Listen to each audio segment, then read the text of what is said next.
Paper 2 और unit 3 के अंतर्गत आज हम चर्चा करेंगे सर्जेंट योजना 1944 के बारे में। तो वीडियो शिक्षण की इस कड़ी में आप सभी का पुनः एक बार स्वागत है और हम देखते हैं कि सर्जेंट योजना 1944 जो है भारत में किस प्रकार अपना प्रभाव स्थापित करती है और शिक्षा को विकास की ओर किस प्रकार अग्रसर करती है। तो आइए हम बात करेंगे सर्जेंट योजना 1944 पर। हम लोग एक्चुअली पढ़ रहे हैं, चर्चा कर रहे हैं ब्रिटिश कालीन भारत की शिक्षा नीतियों पर। तो ये सर्जेंट योजना 1944 बहुत ही महत्वपूर्ण है। तो 1944 से ही प्रतीत हो रहा है कि द्वितीय विश्व युद्ध के समाप्ति के उपरांत ये योजना भारत में आती है। तो इसकी जो कार्य प्रणाली है, इसके जो योजना है वो क्या है, हम आगे देखते जाएंगे। तो द्वितीय विश्व युद्ध की समाप्ति पर भारत में ब्रिटिश सरकार जो है उसका जो ध्यान है वो देश की शिक्षा की ओर गया और शिक्षा ही नहीं, कई ऐसे क्षेत्र थे जिनके तरफ ब्रिटिश सरकार का ध्यान गया। लेकिन एक्चुअली हम लोग शिक्षा विषय पर परिचर्चा या चर्चा कर रहे हैं। तो हम देखेंगे कि शिक्षा के क्षेत्र में कौन कौन सी ब्रिटिश सरकार की पहल हुई, किस प्रकार हुई, इत्यादि इत्यादि। तो इंग्लैंड में जो शिक्षा के युद्धोत्तर पुनर्निर्माण तथा विकास के लिए बटलर योजना बनी, तो ये तो इंग्लैंड की बात थी। लेकिन समूचा विश्व इस महाविनाश का शिकार हुआ था और इस समय सभी युद्धग्रस्त देश जो थे अपने अपने पुनर्निर्माण की योजनाएं बना रहे थे। तो इसी क्रम में सन 1944 में भारत सरकार ने भी केंद्रीय शिक्षा सलाहकार बोर्ड को यह कार्य सौंपा कि युद्ध के पश्चात की देश की शैक्षणिक परिस्थितियों का अवलोकन किया जाए, अध्ययन किया जाए और करने के बाद शिक्षा के विकास के लिए एक उपयुक्त योजना प्रस्तुत करें। चूंकि भारत में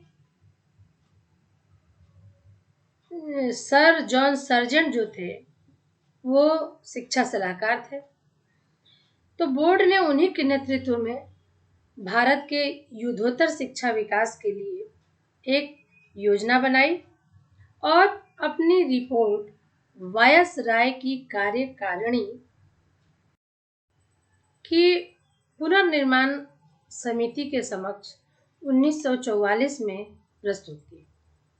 इस रिपोर्ट को केंद्रीय शिक्षा सलाहकार बोर्ड की report by the central advisory board of education 1944 अथवा भारत में युद्धोत्तर शिक्षा विकास योजना अथवा सार्जेंट योजना के नाम से पुकारा जाता है। ये तो हो गया कि सर्जेंट योजना का गठन क्यों किया गया, इसका कॉन्सेप्ट क्या था।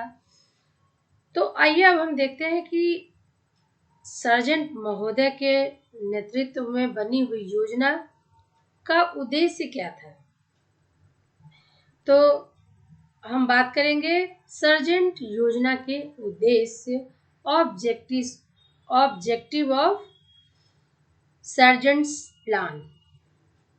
तो सर्जेंट योजना के जो उद्देश्य थे उसको हम बारी बारी से देखेंगे। तो वायसराय की कार्यकारिणी की पुनर्निर्माण समिति के समक्ष भारत में शिक्षा के युद्धोत्तर विकास की एक व्यवहारिक योजना प्रस्तुत करना। प्रारंभ में ही हम देखते हैं कि यह शिक्षा योजना जो है वह आपका आता है 1944 में, यानी द्वितीय विश्व युद्ध के उपरांत। तो युद्ध के उपरांत भारत की शैक्षिक स्थितियां कैसी थीं, इसकी व्यवहारिक योजना बनाना, इसका अवलोकन करना इस योजना का सबसे महत्वपूर्ण उद्देश्य था। दूसरा उद्देश्य था इंग्लैंड तथा अन्य पश्चिमी देशों में युद्ध से पूर्व प्राप्त स्तरों से तुलनीय एक स्तर प्राप्त करना। यानी भारत में जो भी शिक्षा से संबंधित स्थितियां थीं, उनका पश्चिमी देशों से तुलनात्मक स्तर पर यहाँ शिक्षा की स्थिति होनी चाहिए। यह भी एक उद्देश्य था। इस बात की गणना करना कि राष्ट्रीय शिक्षा प्रणाली के निर्माण पर कम से कम कितना व्यय होगा। युद्ध के बाद भारत भी आर्थिक रूप से कमजोर हो चुका था। तो शिक्षा जैसे महत्वपूर्ण विषय पर कितना व्यय होगा, यह भी बताना सार्जेंट योजना का प्रमुख उद्देश्य था। भारत की न्यूनतम शिक्षा संबंधी आवश्यकताओं को निर्दिष्ट करते हुए यह बताना कि उन्हें पूरा करने में कितना समय लगेगा। यानी सार्जेंट योजना का प्रमुख उद्देश्य यह भी था कि न्यूनतम,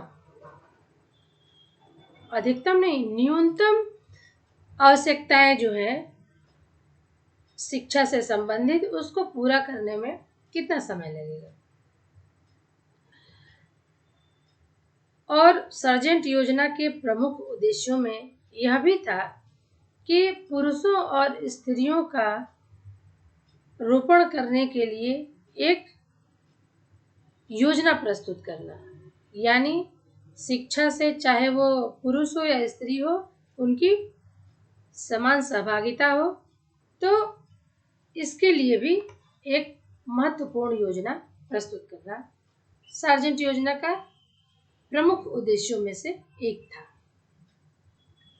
सार्जेंट योजना के जो ये उद्देश्य थे, इन्हीं उद्देश्यों के आधार पर हम कह सकते हैं कि इस योजना का प्रधान उद्देश्य जो था, भारत में एक राष्ट्रीय शिक्षा प्रणाली का निर्माण करना, जिस पर भारत के युवा जो हैं चलकर एक बुद्धिजीवी व्यक्ति बने। अंग्रेजों के अनुसार सार्जेंट योजना की रिपोर्ट क्या थी, हम देखेंगे एक बार। तो रिपोर्ट्स ऑफ सार्जेंट प्लान, यह रिपोर्ट 12 भागों में विभक्त है। इसके अंतर्गत शिक्षा के प्रत्येक अंग पर विस्तार से प्रकाश डाला गया है। रिपोर्ट में पूर्व प्राथमिक यानी नर्सरी शिक्षा से लेकर विश्वविद्यालय शिक्षा तक की सभी समस्याओं पर विचार किया गया है। यानी 0 से लेकर 100 तक, यानी भारत की जो शिक्षा व्यवस्था थी, उसके सभी पहलुओं पर गहनता से अवलोकन किया गया, विचार किया गया और उनके विकास के लिए महत्वपूर्ण बातें भी कही गई, महत्वपूर्ण सिफारिशें भी की गई। इस प्रकार हम कह सकते हैं कि भारतीय शिक्षा के इतिहास में सार्जेंट योजना का राष्ट्रीय शिक्षा प्रणाली के निर्माण की दृष्टि से अधिक महत्व है, क्योंकि इसका कॉन्सेप्ट था कि भारत में एक राष्ट्रीय स्तर का शिक्षा प्रणाली का विकास किया जाए, निर्माण किया जाए, योजनाबद्ध किया जाए। योजना के निर्माताओं का विचार था कि रिपोर्ट में दी हुई सभी सिफारिशों को कार्यान्वित करने में 40 वर्ष का समय लगेगा और युद्ध पूर्व के प्रमाणों के अनुसार लगभग 313 करोड़ रुपए वार्षिक व्यय होंगे। इस निर्दिष्ट राशि से ही हम समझ सकते हैं कि शिक्षा के सभी पहलुओं पर गंभीरता से विचार किया गया, जिससे शिक्षा के क्षेत्र में भारतीयों का स्वस्थ उत्थान हो सके। इसी क्रम में आइए हम देखते हैं कि सर्जेंट योजना की जो सिफारिशें थी, रिकमेंडेशन था, वह क्या था। तो सर्जेंट योजना की सिफारिशें पूर्व प्राथमिक शिक्षा के लिए क्या थी, सबसे पहले हम ये देखेंगे। तो किसी भी देश की राष्ट्रीय शिक्षा योजना में शिशुओं की शिक्षा का जो महत्व है बहुत है। तो प्री प्राइमरी एजुकेशन के संबंध में सर्जेंट योजना ने कहा कि 3 वर्ष से 6 वर्ष की आयु वाले कम से कम 10 लाख बच्चों के लिए नर्सरी स्कूल की व्यवस्था की जाए। आगे उसने कहा कि नगर में जहां शिशुओं की संख्या पर्याप्त हो, अलग से शिशुशालाओं की स्थापना की जाए। अन्य स्थानों जैसे गांवों आदि में शिशुशालाएं जूनियर बेसिक स्कूलों के साथ ही जोड़ दिया जाए। यानी सर्जेंट योजना का जो रिकमेंडेशन था प्री प्राइमरी एजुकेशन के लिए, तो इसने शिशुशाला पर बहुत जोर दिया और इसने कहा कि प्री प्राइमरी का अलग व्यवस्था की जाए। ये जो छोटे बच्चे हैं इनको बड़े बच्चों के साथ नहीं पढ़ाया जाए। जैसे आज जो हम कॉन्सेप्ट देखते हैं प्ले स्कूल का, सेम वही चीज है। सर्जेंट ने कहा कि ये शिशुशालाएं जो हैं शिक्षण साधनों तथा सुयोग्य शिक्षकों से संपन्न हो, क्योंकि योग्य शिक्षक जो है वो बच्चों में जो अंतर्निहित उनकी शक्तियां हैं उनका समुचित विकास कर सकता है। सर्जेंट योजना ने यह भी कहा कि पूर्व प्राथमिक शिक्षा यानी प्री प्राइमरी एजुकेशन में जो शिक्षित करने का कार्य है वह उसके लिए स्त्रियां ही रखी जाए। आज भी हम देखते हैं कि प्ले स्कूलों में फीमेल टीचर ही रहती हैं और रिकमेंडेशन में उन्होंने स्पष्ट रूप से कहा कि यह शिक्षा हर हालत में निःशुल्क हो। हालांकि प्रेजेंट टाइम में प्ले स्कूलों का शिक्षा काफ़ी कॉस्टली है और साधारण वर्ग के लिए तो मुमकिन ही नहीं है। इसके लिए 3 करोड़ रुपए वार्षिक व्यय करने की व्यवस्था की जाए। प्री प्राइमरी एजुकेशन पर सिर्फ 3 करोड़, यानी शिक्षा का एक महत्वपूर्ण हिस्सा जो है व्यय राशि का प्री प्राइमरी एजुकेशन पर खर्च हो। तो इस शिक्षा का मुख्य उद्देश्य बच्चों को सामान्य शिक्षा न देकर उन्हें सामाजिक अनुभवों तथा शिष्टाचार की शिक्षा प्रदान करना हो। यानी प्री प्राइमरी एजुकेशन में सिर्फ किताब की चंद पंक्तियां और चंद शब्द रटवा देना ही इसका काम नहीं हो।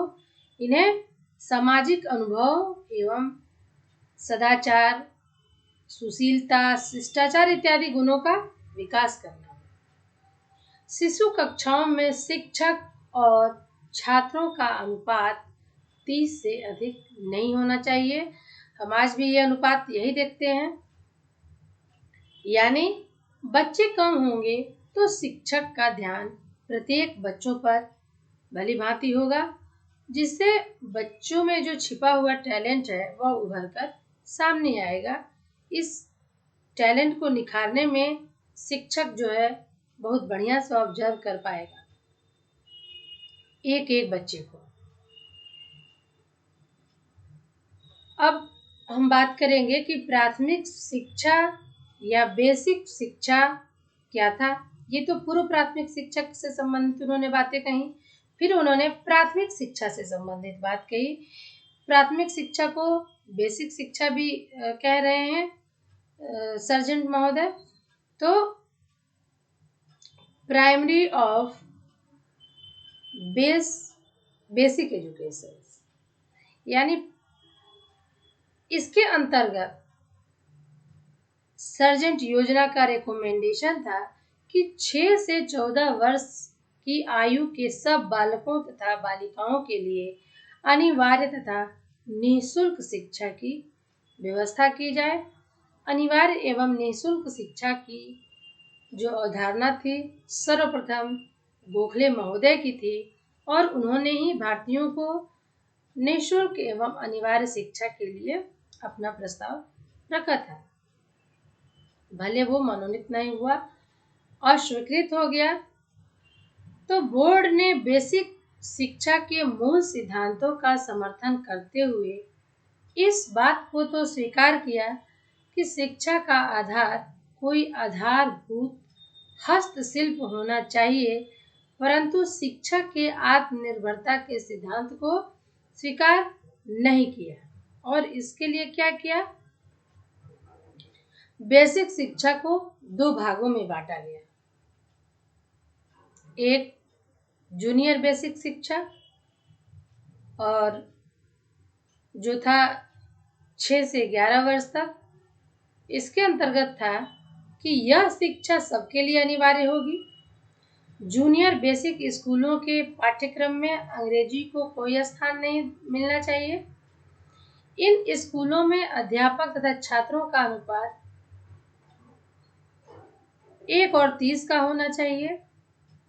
इन स्कूलों में सहशिक्षा को उपयुक्त बताया गया। और दूसरा जो भाग था सीनियर बेसिक शिक्षा 11 से 14 वर्ष तक। तो इन स्कूलों में वे ही विद्यार्थी भेजे जाएंगे जो किसी कारण से हाई स्कूल की शिक्षा प्राप्त नहीं कर सकते। यानी सीनियर बेसिक शिक्षा में वैसे विद्यार्थी जो किसी कारण से हाई स्कूल नहीं पढ़ पाए हैं तो उनको भेज दिया जाएगा। साधारणतया इन स्कूलों में भी अंग्रेजी नहीं पढ़ाई जानी चाहिए, परंतु यदि किसी प्रांत में अंग्रेजी शिक्षा की मांग हो तो इसके अंतिम निर्णय का अधिकार उस प्रांत के शिक्षा विभाग को दिया जाए। इन स्कूलों में अध्यापक तथा छात्रों का जो रेशियो है वो 1:25 यानी 1:25 होना चाहिए। बेसिक स्कूलों में बाह्य परीक्षाओं के स्थान पर आंतरिक परीक्षाओं को स्थान मिलना चाहिए। परीक्षाओं की समाप्ति पर प्रमाण पत्र अवश्य दिए जाने चाहिए। ये सभी बातें हो गई प्राथमिक शिक्षा से संबंधित, यानी सर्जेंट योजना का प्राथमिक शिक्षा से संबंधित क्या क्या रिकमेंडेशन था। इसी क्रम में आगे बढ़ते हुए हम देखेंगे कि हाई स्कूल शिक्षा के संबंध में सर्जेंट योजना का क्या रिकमेंडेशन था।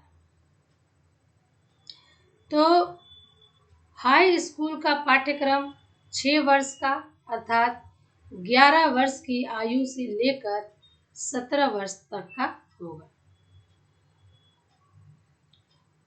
यानी इन 6 वर्षों की अवधि 11 से लेकर 17 वर्ष तक हाई स्कूल शिक्षा के लिए निर्दिष्ट किया गया और हाई स्कूल के पाठ्यक्रम का वर्ष 6 वर्ष निर्धारित किया गया। हाई स्कूलों में प्रवेश चुनाव के आधार पर होगा।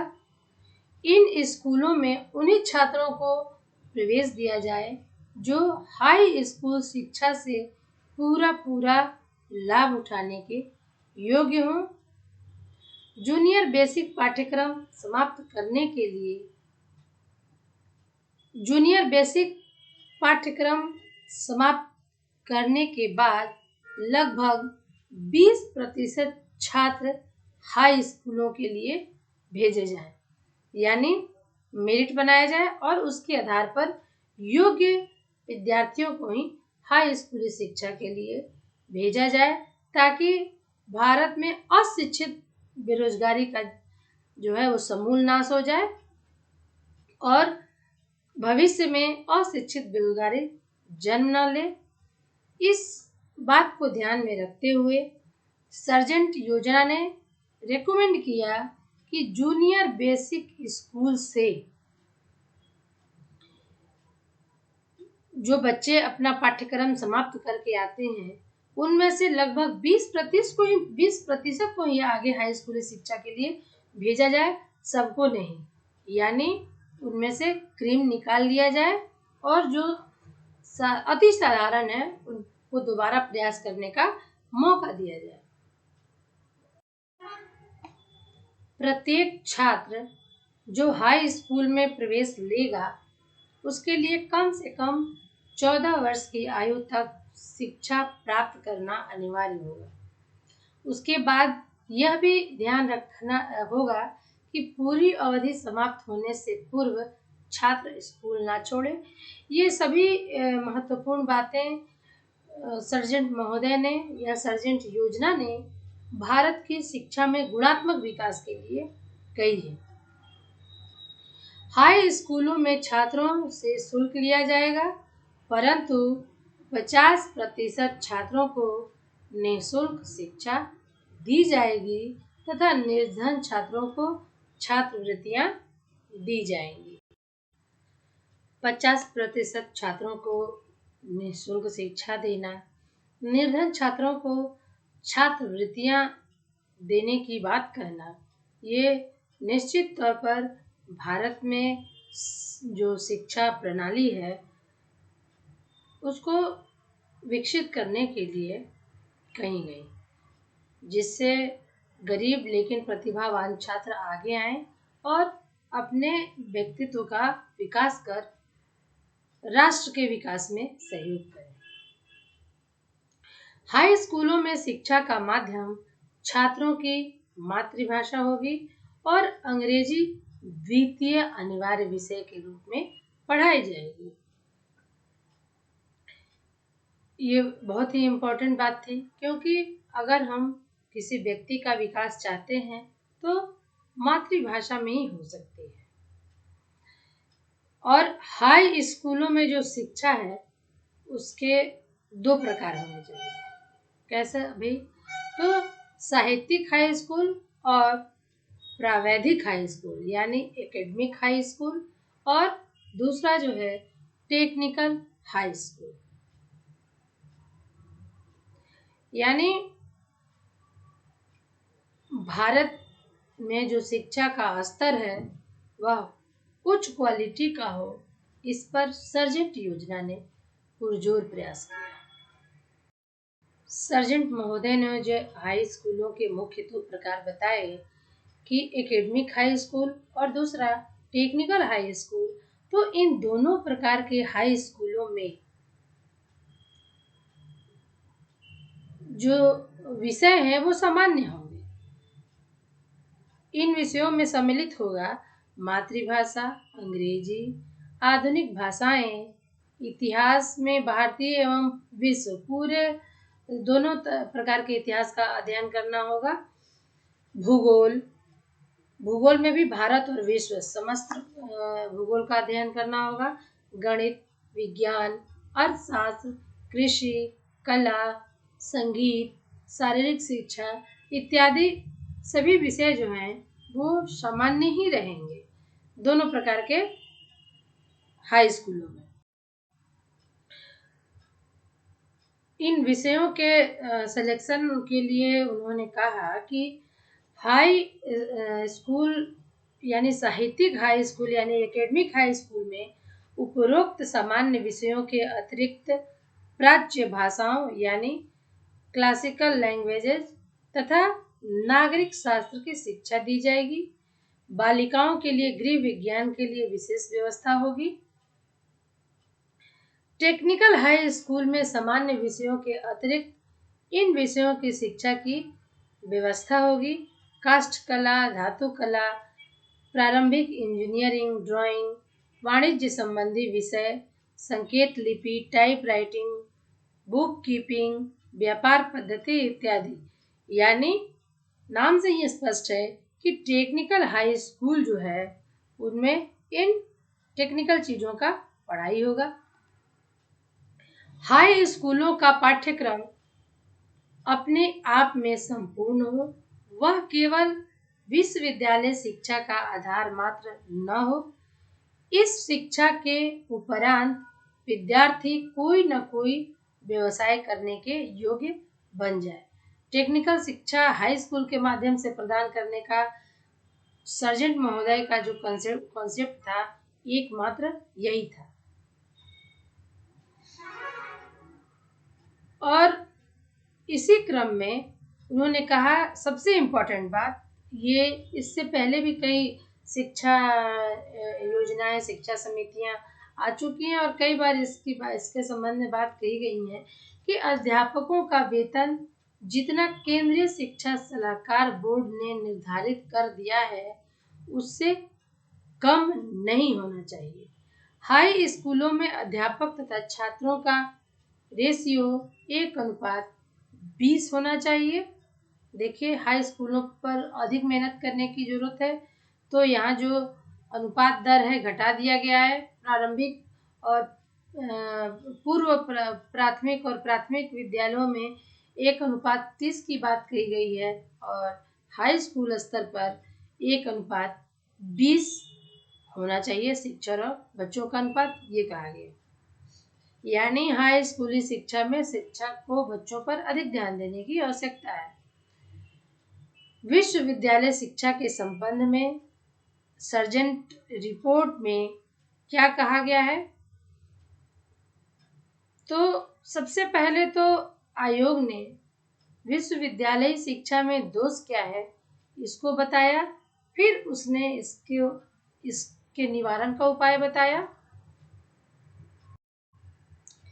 विश्वविद्यालय शिक्षा में जो दोष आयोग को दिखाई दिए उसके संबंध में उसने कहा कि विश्वविद्यालय शिक्षा समाज की व्यवहारिक आवश्यकताओं की पूर्ति नहीं कर रही है।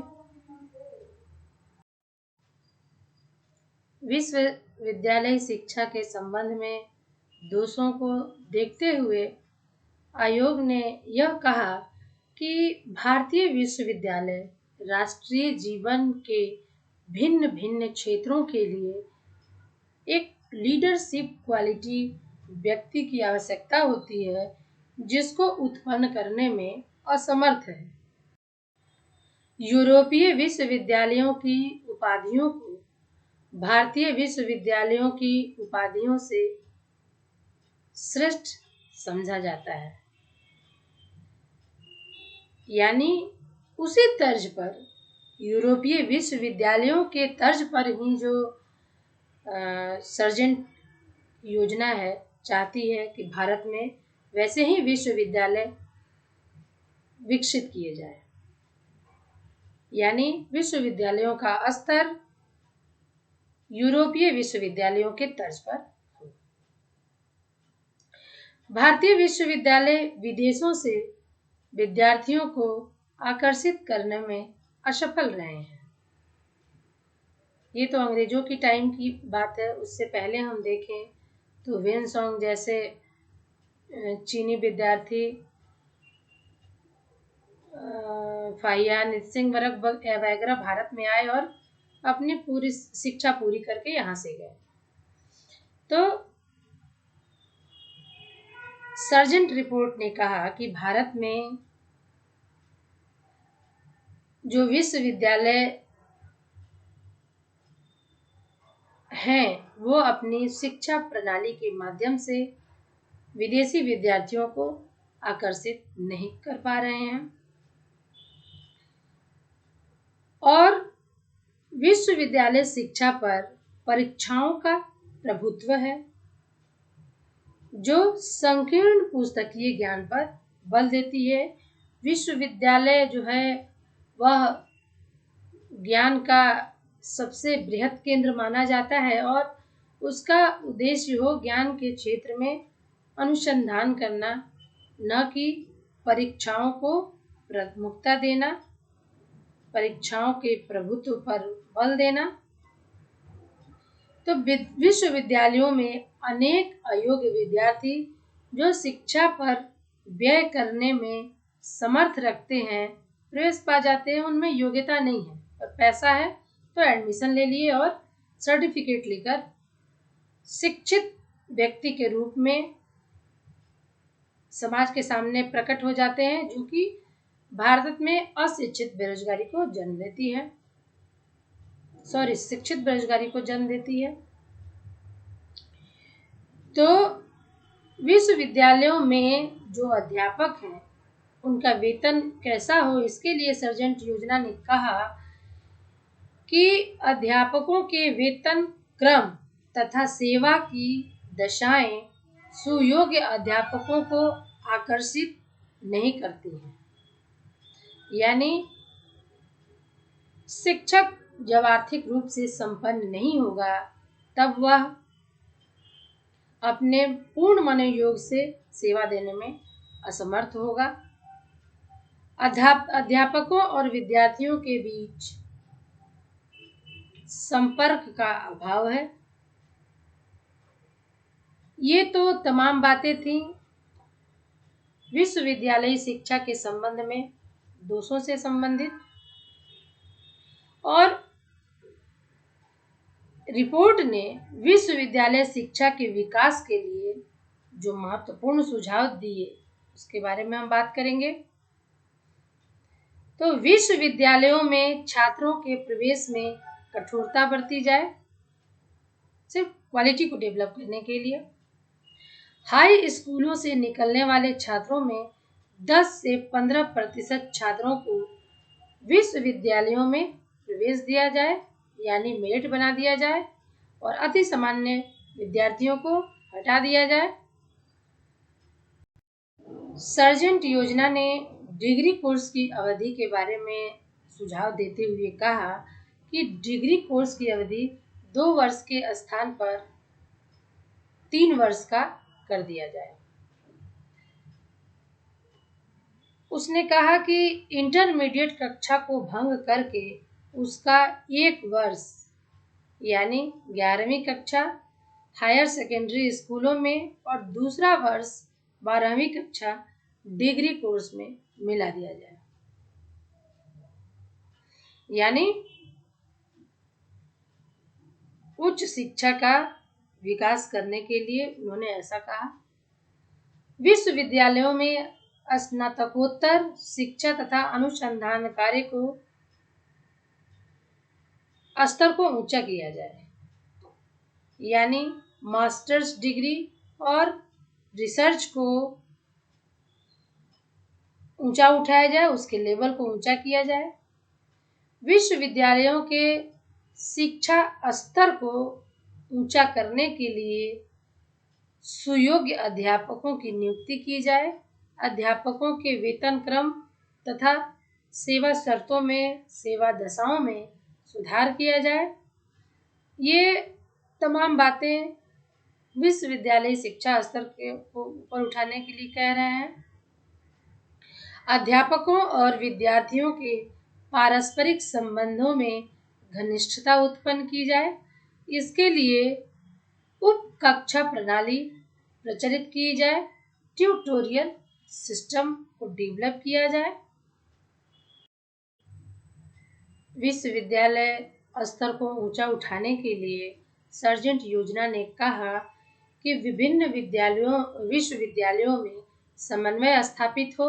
इसके लिए यूनिवर्सिटी ग्रांट कमीशन का गठन किया जाए, यानी विश्वविद्यालय अनुदान समिति का गठन किया जाए। तो जो हम वर्तमान में यूजीसी को देख रहे हैं, ये सर्जेंट महोदय का ही कॉन्सेप्ट था। प्रावैधिक, वाणिज्य, कला तथा कृषि शिक्षा के संबंध में सर्जेंट योजना का क्या रिकमेंडेशन था, हम देखते हैं। तो प्रावैधिक शिक्षा के बारे में इन्होंने कहा कि इस क्षेत्र में रिपोर्ट ने अधिकतर एबट तथा वुड के सिफारिशों को ही दोहराया है। एबट और वुड का जो रिपोर्ट है, हम जानते हैं कि वो सिर्फ और सिर्फ व्यावसायिक शिक्षा पर ही बल देता है। तो उन्हीं बातों को दोहराते हुए प्रावैधिक शिक्षा के क्षेत्र तथा पाठ्यक्रम का विकास होना चाहिए। ये कहा, हर स्तर पर प्रावैधिक शिक्षा की समुचित व्यवस्था होनी चाहिए। प्रावैधिक शिक्षा के लिए पूर्णकालिक तथा अंशकालिक विद्यालय स्थापित किए जाने चाहिए। रिपोर्ट में कहा गया कि भारतीय उद्योगों के लिए 4 प्रकार के कार्यकर्ताओं, उच्च श्रेणी, साधारण श्रेणी, शिल्पकार और अर्ध कुशल या अकुशल श्रमिकों को तैयार किया जाना चाहिए। वाणिज्य शिक्षा के संबंध में सर्जेंट योजना ने कहा कि वाणिज्य शिक्षा के लिए बैंकिंग, अकाउंटेंसी, अंकेक्षण के लिए कुशल व्यक्तियों को तैयार किया जाना चाहिए। तीसरा है कला शिक्षा। भारतीय निर्माताओं को उत्पादित वस्तुओं के कलात्मक गुणों की ओर अधिक ध्यान देना चाहिए, यानी आर्ट पर ज़्यादा फोकस किया गया। कृषि शिक्षा। भारत जैसे कृषि प्रधान देश में कृषि शिक्षा व्यावसायिक शिक्षा का एक अत्यंत महत्वपूर्ण अंग है। तो इसके लिए जो सर्जेंट रिपोर्ट ने जो सुझाव दिए वो इस प्रकार थे। कृषि शिक्षा अधिक उच्च प्रक्रम, निम्नतर के साथ निकट रूप से श्रृंखलाबद्ध होने चाहिए। प्रत्येक प्रकार के कृषि महाविद्यालय शिखर शिक्षा के आवश्यक भागों के रूप में समझे जाने चाहिए और शिक्षा अधिकारियों के सामान्य नियंत्रण में होने चाहिए। प्रौढ़ शिक्षा के संबंध में सर्जेंट रिपोर्ट क्या कहता है, आइए हम देखेंगे। तो प्रौढ़ शिक्षा के संबंध में रिपोर्ट में कहा गया कि लोकतंत्र के आदर्श को सफल बनाने के लिए प्रौढ़ शिक्षा की व्यवस्था अत्यंत आवश्यक है। इसके लिए रिपोर्ट में निम्नलिखित सुझाव दिए गए हैं। पहला सुझाव था 11 वर्ष से 40 वर्ष की आयु वाले 9 करोड़ निरक्षर प्रौढ़ों के लिए शिक्षा की व्यवस्था की जाए। आज भी हम देखते हैं कि आज़ाद भारत में भी प्रौढ़ शिक्षा को विकसित करने के लिए, प्रौढ़ों को शिक्षा करने के लिए भोर अभियान जैसे योजना को प्रभावी तरीके से लागू किया गया और ये सफलता भी प्राप्त की इस योजना ने। तो प्रौढ़ शिक्षा का जो उद्देश्य है, प्रौढ़ों को केवल साक्षरता प्रदान करना ही नहीं है, वरन उन्हें कुशल, प्रभावशाली और उत्पादनशील नागरिक बनाना भी होना चाहिए, जिन्हें एक लोकतंत्रीय देश के सदस्य के कर्तव्यों तथा अधिकारों का ज्ञान प्राप्त हो। यानी प्रौढ़ जो है वो शिक्षित होकर अपने कर्तव्य, अपने हक, अपने अधिकार के बारे में जाने और उसके प्रति वो उत्तरदायी बने। प्रौढ़ शिक्षा के पाठ्यक्रम में पढ़ना तथा गणित, 3RS के अतिरिक्त नागरिक शास्त्र, अर्थशास्त्र, इतिहास, भूगोल तथा स्वास्थ्य विज्ञान आदि को भी स्थान दिया जाए। इसके साथ व्यावसायिक शिक्षा का भी प्रबंध हो। प्रौढ़ शिक्षा का प्रसार महिलाओं में भी हो, इसके लिए विशेष प्रयास किया जाए। किसी भी राष्ट्र के विकास की संकल्पना वहाँ के महिलाओं को बिना शिक्षित किए हम नहीं कर सकते हैं, तो इसलिए सर्जेंट योजना ने महिलाओं को भी शिक्षित करने पर विशेष जोर दिया और प्रौढ़ शिक्षा में भी महिलाओं को शिक्षित करने के लिए विशेष शिक्षा की व्यवस्था पर बात किया। युवकों, युवतियों, पुरुषों तथा स्त्रियों के लिए पृथक पृथक कक्षाएं लगनी चाहिए, यानी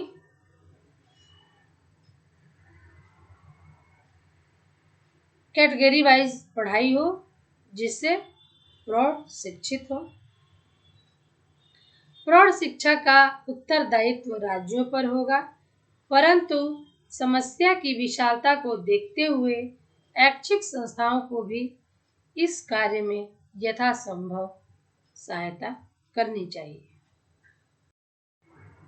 अध्यापकों के प्रशिक्षण के संबंध में बात करते हुए सर्जेंट योजना ने कहा कि लगभग 20 लाख प्रशिक्षित उप स्नातक तथा 2 लाख प्रशिक्षित स्नातक अध्यापकों की आवश्यकता होगी।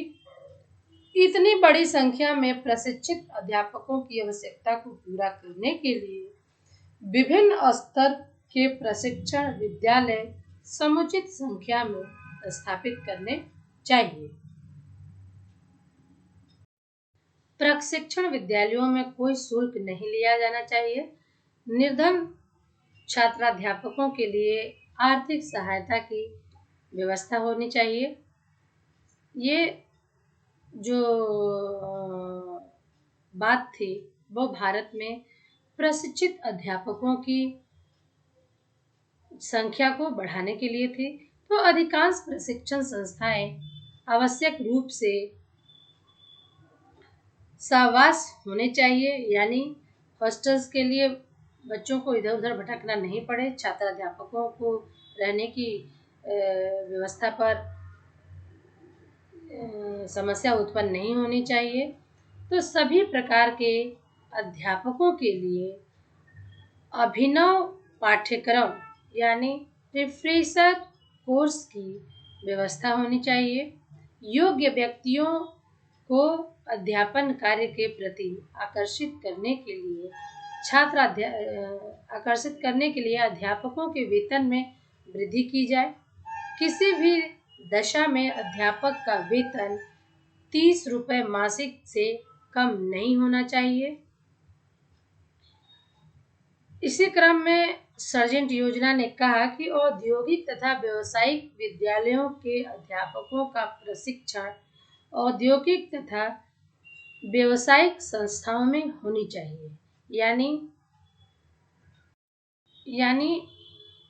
भारत में जो प्रशिक्षित अध्यापकों की बात कही गई है तो उसके लिए सिर्फ खानापूर्ति न हो,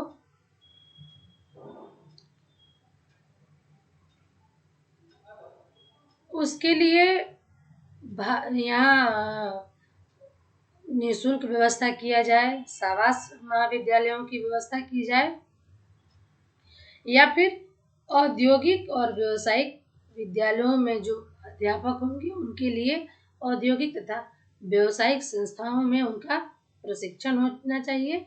ये तमाम बातें कही गई। तो इस